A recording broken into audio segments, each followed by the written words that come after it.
We want to wish everybody a good evening, and we want to just give a shout out to my dear brother in Africa, Brother Lawrence, who contacted me this morning. Wasn't expecting it, but well, thank God that he did what really people really need to do when they have a question about somebody's character or what somebody's teaching, rather than just assume things. He did the right thing as my friend in Christ and called me to make sure about the horrible claims of the Thusia SDA Church. Oh, I tell you, man, this thing is serious, brothers and sisters. I mean, some people just won't stop it. But we want to thank Brother Lawrence for coming on and just calling me, man, and just calling me. Like I said, I got a text this morning. Looking at it right, about to look at it right now. It just asked me a simple question. Yep, there it is right here. I'm just looking at it right here, and this morning, he sent me a text saying, "Hello, brother. How you doing? Did you ever say that the Sunday law was going to come through Pope Francis? Some individuals are sending me messages." And so I called him and he interviewed me. And I thank God for that. So just want to let you know that the phone call was not staged. It was not planned. It was a real phone call. And I want to just, for those of you who don't know, let me let you hear what he said. Hello friends, welcome back to the channel. This is your brother Lawrence, and today we are going to look at something very interesting that is gaining attention on social media. Friends, Dr. Isaac Olatunji, Pope Francis, and the Thusia SDA Church. Before I get any further, let me give background. Some individuals are calling Pastor Isaac Olatunji a liar because they claim that Dr. Olatunji said that Pope Francis was the one going to bring up the Sunday law. But here comes the fact that the Pope is sick and we don't know whether he is going to survive. So because of this, some individuals are calling Dr. Isaac Olatunji a liar or a false prophet. But friends, you know what I did? I actually reviewed some of the recent videos by Dr. Isaac Olatunji, popularly known as Sunday Law Updates. I reviewed some of the video, but I did not see anywhere that he said that Pope Francis was the one going to bring out the Sunday law. Exactly. And so, exactly. And I thank Brother Lawrence for calling me about that. Brothers and sisters, let me tell you this. As I said before, the enforcement of the Sunday law is not dependent upon who the Pope is or who the President of the United States is. To do that would be time setting. So I'm not guilty of time setting deliberately or covertly. Now, I may have preached really strong about how it could happen under Pope Francis in terms of him being the Pope when the Sunday law approaches. But what happens is that does not equal that it was going to definitely happen under him, for that would definitely be time setting. And yes, I would be a false prophet. But I thank God that he called me, didn't expect it. But what happens is that you heard the conversation. Listen. You know what? I am going to call Dr. Isaac Olatunji right now on the phone and ask him. I'm going to ask him right now whether he has said anything. Yes, he texted me first and then, hey, we had a phone call. Where that Pope Francis was the one going to bring the Sunday law. All right, so let's get into it. Let me call Dr. Isaac Olatunji right now on the phone, and we are going to hear from him. Good afternoon, my brother. How are you doing? Doing good, my brother. All right, we thank God for that. Let me ask you, you are being criticized on social media that you said Pope Francis was the one going to bring up this Sunday law. What do you have to say about that? The notion that I said that the Sunday law was coming directly from Pope Francis is not true. Okay. There's no truth. The Sunday law crisis is not dependent upon who the Pope is in power, nor the President of the United States. What I will say is that Pope Francis, like other popes, have pushed the envelope more closer towards the acceptance of the idea of Sunday rest. Okay. And now, All right. So what happens is, through quotations to the Roman Church, Laudato Si, they definitely have pushed the envelope a lot more closer towards the idea of the acceptance of the papacy and, of course, Sunday worship. And, of course, the Protestants will definitely be in charge of doing that. And I clearly said that in the video, not trying to go back over that territory, but just in case you want to read to you what the spirit of prophecy says. Now, listen to this, right? This is very deep. Now, let me read to you from Great Controversy. Marvelous in her shrewdness and cunningness, the Roman Church. She can read what is to be. She bides her time, seeing that the Protestant churches are paying her homage in their acceptance of the false Sabbath, and that they are preparing. So what happens is this right here: seeing. That means that if you read this statement here, Roman Catholicism knows that the Protestants want to push Sunday. Now, notice this.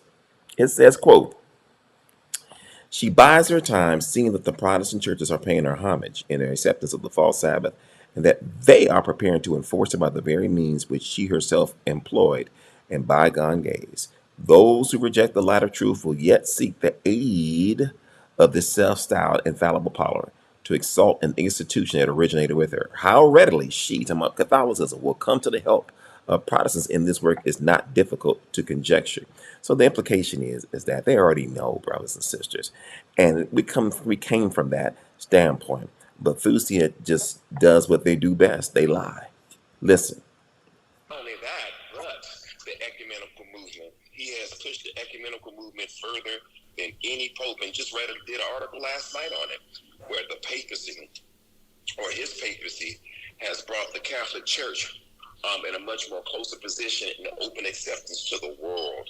And that is what the truth is. So what happens is, as prophecy says, that apostate Protestantism in the United States, and I've said it over and over in my videos, is going to be the pusher of Sunday observance. It begins in America, and as Ellen White says, every other country on the earth will follow the example of the United States. How do you respond to the members of the Thusia SDA Church concerning their accusation that you are a liar or a false prophet? Yes, but it's a false accusation. They'll take my words and make it sound like I said something. Yes, exactly. They'll take my words and twist it. You know, I had a billboard where all right, let me see this right here. It's a billboard. I said, will he, talking about the Pope, be the president of the world when the mark of the beast is enforced? We always put it in terms of an if, okay? It's not even about a person. It's about the system. It's about the agenda I was talking about. But they have twisted it to say that I was making this as Pope Francis, who may be at the point of death, even though they say he's getting better, is going to be the Pope when the Sunday law comes. Brothers and sisters, that is not what I meant. They may have took it like that, but if you would have only did what Brother Lawrence did, just call me, or at least text me and ask me, what did you mean when you said that? They wouldn't have made this video. But listen more. Now, do I believe that the papacy, the Pope, would be open to the idea of Sunday law? Sister White says that they will come to the help of the Protestants. Yeah.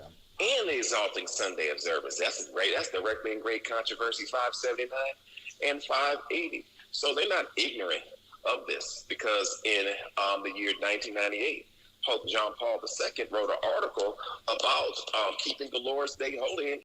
Yeah, exactly. That was called Dies Domini when Pope John Paul II was pushing it. But what happens is that he said that in the particular circumstances of our time, Christian would naturally ensure that that civil laws or civil legislation respects their duty to keep Sunday holy. Notice even the Pope recognized that it will be Christians' responsibility to make the Congress do it. So what happens is this right here. It's always been our position. Now, may I have I said some things that may have said it so strongly to where they got that impression? If I did, hey, blame my head, not my heart. But that doesn't mean that theologically that it's going to come from the Pope. But what happens is they're so hell-bent on proving me wrong that if you make one slight error like they have done, they will jump all over it and try to paint you. Why? Because they have to present themselves and their leader, Nair Medina, as if they're the only ones that understand prophecy and understand salvation. Listen.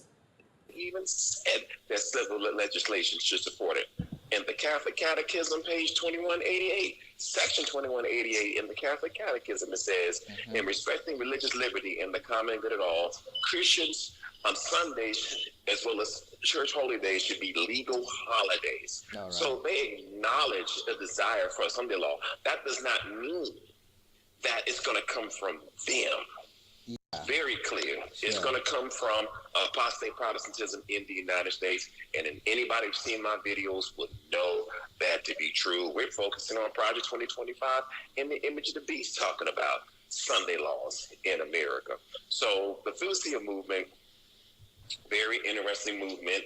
But what happens is that right here, they love to embellish. They love to twist and state one more thing. They said last night, that I said that Pope Francis was going to be the Pope that was going to rule the world because I put a billboard up saying that that's what it said, but that is not what I meant. Exactly. That's what I said, but that is not what I meant. So if he dies and put a new Pope in, say Pope Francis II, we'll put his picture up and say the same thing. So what happens is this right here. The Bible says, judge not, lest ye be not judged. So when you start judging the motives of people without getting the full story, then you won't get embarrassed like this on social media. Listen.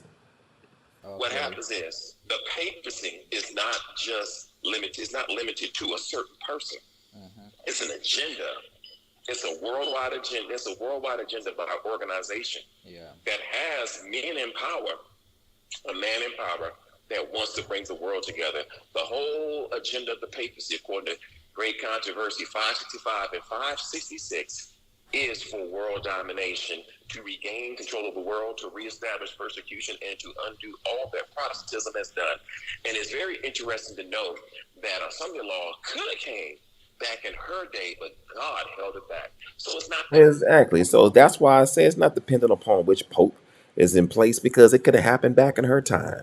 And so what happens is that the third angel's message has never been built on time. Now, if I said something that may have given that impression, then what happens is, please forgive me, okay? But that is, I'm not asking for forgiveness because that's what I did. But if I gave that impression, which I did not do, then that's an whole other story. Listen. Depended upon a certain pope might be time setting. So they have embellished it. They have misstated. They didn't ask me what I meant by it. They just ran with it, and they usually like to paint a false picture on somebody.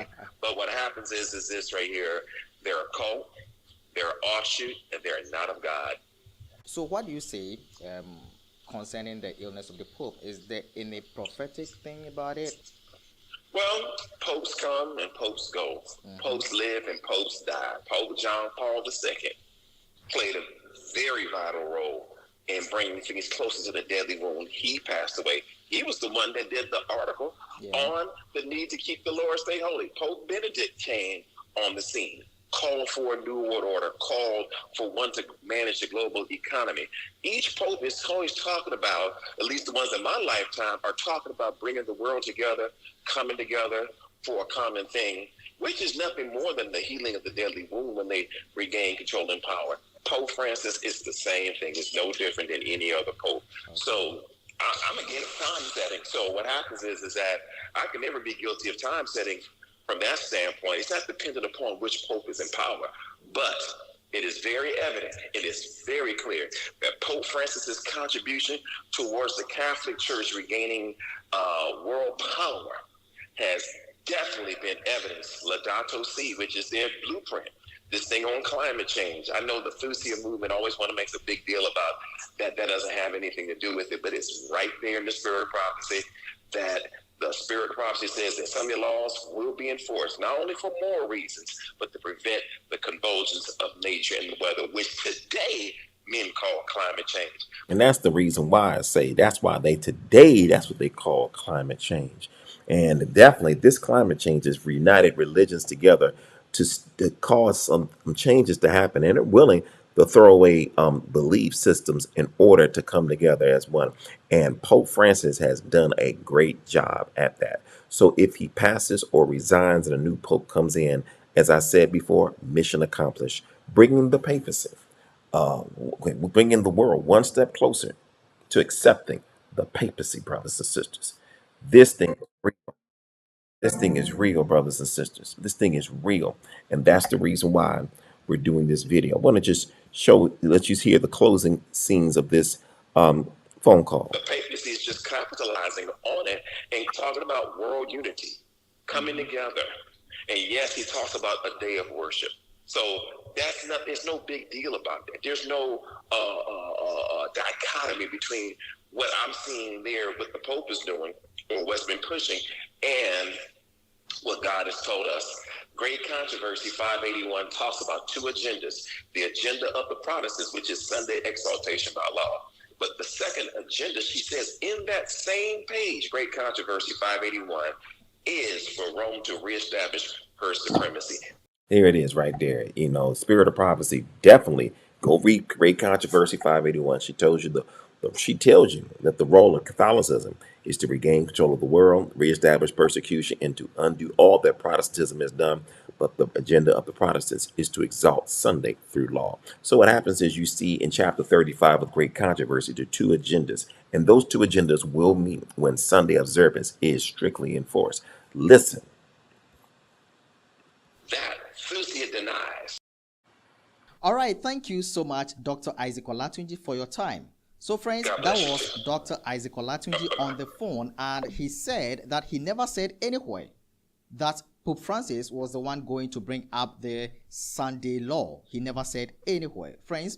So let me know your thoughts about this in the comments. Is it a Pope that is going to bring up the Sunday law, or is the Papal system that is going to do it? All right. So what happens is this right here. It's going to be prostate Protestantism that will bring it in. Rome will come to the help of the Protestants. And listen to this right here. The Spirit of Prophecy makes it very plain that Roman Catholics and Protestants, listen to this right here. It says here, in both the Old and New World, the papacy will receive homage and honor paid to the Sunday institution, which rests solely upon the authority of the Catholic Church. Then she says, quote, it has been shown. Okay, it says, hold on one second.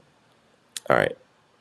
Let me see if I can find it. It says that Roman Catholics and Protestants, listen to this right here. Roman Catholics and Protestants shall unite for the exaltation of the Sunday, brothers and sisters.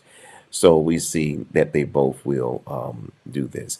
So, this movement, this Thusia movement, brothers and sisters, let me tell you this right here. Mike Wise, he said Trinidad, they're apostate. Me and Mike Wise, hopefully by the grace of God, will be doing a video soon about the horrible errors of this movement. Very horrible, man. It's horrible. So what happens is, who is this Thusia movement? Brothers and sisters, they're offshoot of the Seventh-day Adventist Church. They say that they're the real Seventh-day Adventist. How can you be the real Seventh-day Adventist Church when you started in 1985, over 120 years after the Seventh-day Adventist Church has been formed? Brothers and sisters, the claims of Nair Medina, the reverence that's been placed upon this man is cultic, brothers and sisters, and we make no mistake about it. We make no apology to this. And brothers and sisters, this is a terrible movement. And we just praying that, and I'm praying to God, and my prayers will be answered, as many Thusians will one day leave Nair Medina and the Thusia Seventh-day Adventist Church when they find out that it's not a church. When they find that out. And we just praying. This is the man. Now listen to this, right? I'm going to show you something right here. This is the man. This is the man right here. This is a horrible picture he took right there. This is so deep. Oh man. Now watch this. Now listen to what he says right here. Now, I'm going to show you this right here. This man thinks that God is revealed. Listen to this. They believe that Thusia Seventh-day Adventist Church is the church that repaired the breach. Listen to this right here.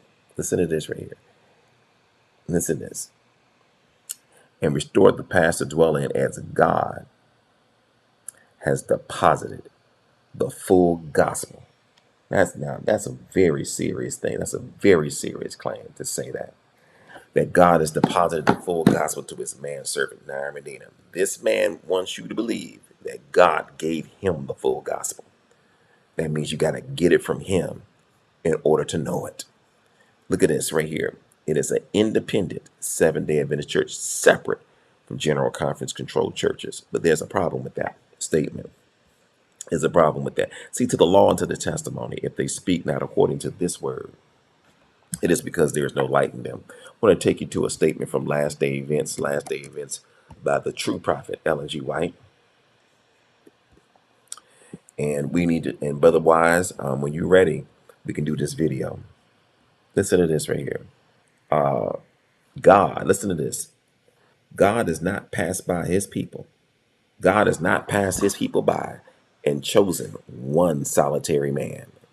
There it is right there. We can call this Nair Medina according to the spirit of prophecy. It says God has not passed his people by and chosen one man here and another there as the only ones worthy to be entrusted with his truth. Now that is powerful. That shows me right there. That right there. You know what? Let me put it up. Let me just put it up. Listen to this right here. This is deep. This is very deep. Look at this right here. Now look at this. Now listen what the spirit of prophecy says. It says, quote, that God, I'm just gonna leave that up there. God has not passed his people by and chosen one solitary man here and another there as the only ones worthy to be entrusted with his truth. There it is right there. So, the greatest truth that you could ever hear is about the gospel. Do you understand this? And they claim, and he claims, that God deposited the full gospel to him. So that may be the reason why he changed the book Steps to Christ by Ellen G. White to create a newer version, or what he thinks is a better version, and saying that he made changes where he thought was necessary. That tells you right there that he believed that his version is a better version than Sister White's. I'm telling you, they're not going to admit that, but that's what it is. God has not passed his people by and chosen one solitary man here and another man there as the only ones worthy to be entrusted with his truth. If that were to be the case, then that would mean that you have to go to that man in order to get it. Listen to this. Notice this is powerful. Ellen G. White says that he, talking about God, listen to this, God, he does not give one man, talking about Nair Medina, new light, contrary to the established faith of the body. Wow. God does not give one man new light, contrary to the established faith of the body. In every reform, men have arisen making this claim. Let none be self-confident, or God has given a special light above their brethren. That's deep. That is something else. Wow. That just shows you, brothers and sisters, that this movement cannot be trusted. It cannot be trusted. God has not chosen that man to be the repair. They believe that. So notice this, to say that, like, watch this. They're separate from the General Conference controlled churches, and this is the man that God gave this is what they say, that God deposited the full gospel to a man who is separate, independent from the General Conference controlled churches. You know what that means? That means you need to leave the Seventh-day Adventist organization, whatever you want to call it, these conference controlled churches, and either move to Trinidad and be a part of his church, or be a satellite member. You got to leave the Seventh-day Adventist Church and join Thusia Seventh-day Adventist Church. But that is not what you're supposed to do, brothers and sisters. And look what one of their members said. But quote me on this. Behold, this man is a Thusian. Behold, I say unto you, like he's trying to be biblical, that unless you accept the things being taught by Medina and the Thusians, you will perish. Brothers and sisters, that man literally said, I'm gonna go to hell if I don't listen to the teachings of Nair Medina. Look at that. There it is right there, and he cannot deny that he said it. Behold, I say unto you that unless you accept the things being taught by Medina and the Thusians, you will perish. And look at this right here. He said, this is Nair Medina's own words, since we follow the Bible and the Bible only, we know that we are Thusia SDA, so long as we remain in the true Christ, are the remnant people of God. You know why he says that Thusia is the remnant people of God? Because he teaches that the Seventh-day Adventist organization is now Babylon. And he said a sister to Babylon and a daughter to Babylon are all Babylon. And the Seventh-day Adventist Church fits the description today. So, brothers and sisters, that tells you right there that God is not with him. God does not send him. Look what it says. That being the case, we alone, talking about Thusia SDA Church, have real salvation to offer. Brothers and sisters, that means that if you want real salvation, you got to go to Thusia and you got to get it from Niran O. Medina. Brothers and sisters, this is what Ellen White says. These shall receive advanced delusions and shall come to naught. Should we leave the SDA organization because it's an apostasy? Let's let God tell you. There is no need to doubt, to be fearful that the work will not succeed. God is at the head of the work, and he will set everything in order. That's what he said. If matters need adjusting at the head of the work, God will attend to that and work to right every wrong. So all the wrongs that are going on, some way, somehow, in God's own way and time, he's going to do it. Do you understand this? So there it is right there. I mean, that's the evidence. And this man claims to be the repairer of the breach. And this is not of God, brothers and sisters. It's not of God. You know, Mike Wise, I'm going to share with you. I'm going to go back to my house in a minute. And I'm going to pull out a book written by the Thusias, where he has his horrible teachings, terrible teachings. Now, let me just share with you one. Now, look at this right here. This is who we're dealing with. This is in his book. It says the truths of the 7 pillars of systematic theology were to be fully restored in the last days. And so it is. This is him. That this task is almost being completed as God gives his revelation from the pages of Scripture to Brother Medina. That means, brothers and sisters, that means that God has bypassed all these people and has given it to him. That means Dr. O ain't teaching it. Nobody ain't teaching it. Listen to this right here. Through the long night of the Reformation, listen to this. Some of the 7 pillars have been partly restored by great reformers, and some of them existed from the original times. But listen to this. But was dimmed today.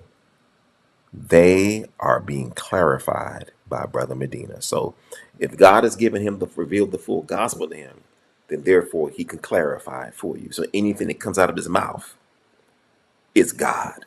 It's from God. Listen to this right here. Of the men who stand out, Moses gave us the Godhead. Calvin restored almost clearly the depravity of man. Isaiah has spoken clearly first of providential grace. John Wesley, restored I can't even say the word, grace. Luther, renewing grace. Wesley again restored and imparted grace. Mrs. White, the investigative judgment. That is, I understand why he says that, but that's not, I wouldn't say it that way. And Brother Medina has clarified them all. Did you hear that? And placed them back in their systematic order, reestablishing the link with each by God's grace. So hold on. He has clarified them. But what about the pioneers? What about James White, Jan Andrews? They wrote books about these same things. But he is establishing himself as though he is the one that God has given the full gospel to. It says, now look at this right here. This is in his thing. Now, it is not right to say that Moses and Isaiah taught any error. They with Mrs. White did not, because they stand out as prophets in contrast to Calvin, Luther, Wesley, and Medina. Calvin, Luther, and Wesley taught other truths, but they majored in the particular points attributed to them.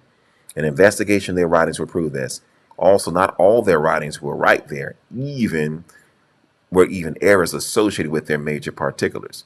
Notice this. This is where Medina comes in. Man, he's just exalting himself. He may not claim to be a prophet in this book or in this line right here, but he comes so close to it.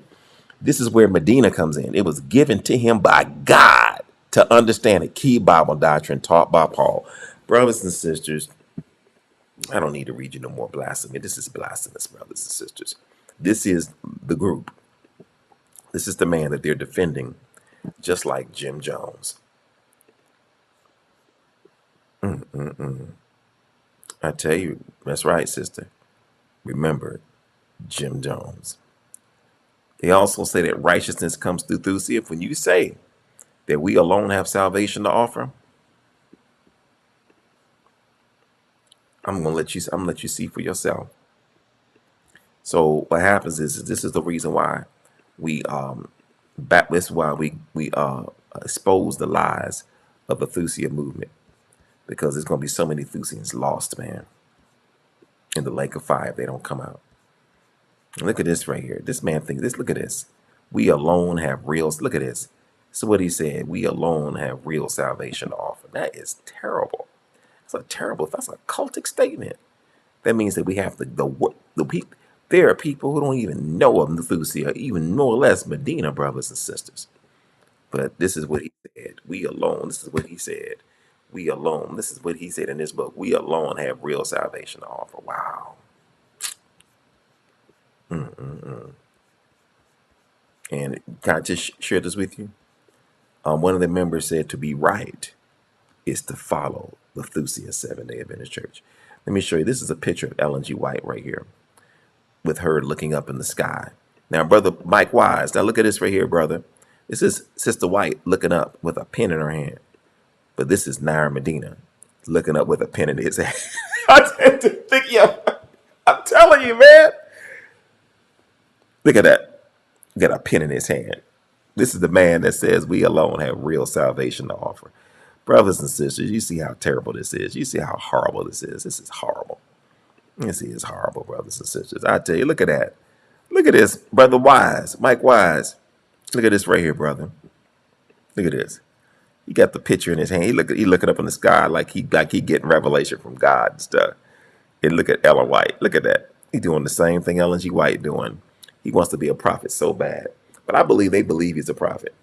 You know, he may have wrote that book when he didn't believe he was a prophet. That man probably teach them people that he's a prophet, brothers and sisters. I'm telling you, this thing is real. But what did the Bible say? Whether he claims to be a prophet or not, he's definitely a false teacher. Many false prophets shall arise, and many false teachers shall arise. Brothers and sisters, you see why that's right. That's right, Mike Wise. He's a false prophet. And, you know, and I know that there may be one Thusian just wondering, maybe he is and stuff. He is definitely a false prophet. So we want to thank Brother Lawrence for that shout out. We thank God for just calling me. And I wish the Thusias would have did it. Most of their videos would not have been done had they had just gotten clarification. And if hypothetically I was wrong, say, look, let me just give you a little correction here or there. But they don't want to do that. They want to present themselves as the only ones that know the truth because Nair Medina was given the full gospel by God. They can believe that if they're not. No wonder the man said, if I don't accept his teachings, I'm going to perish, because they believe he has brainwashed these people to believe that he got it from God. So therefore, if he got it from God, I'm of God. Everything I teach is from God.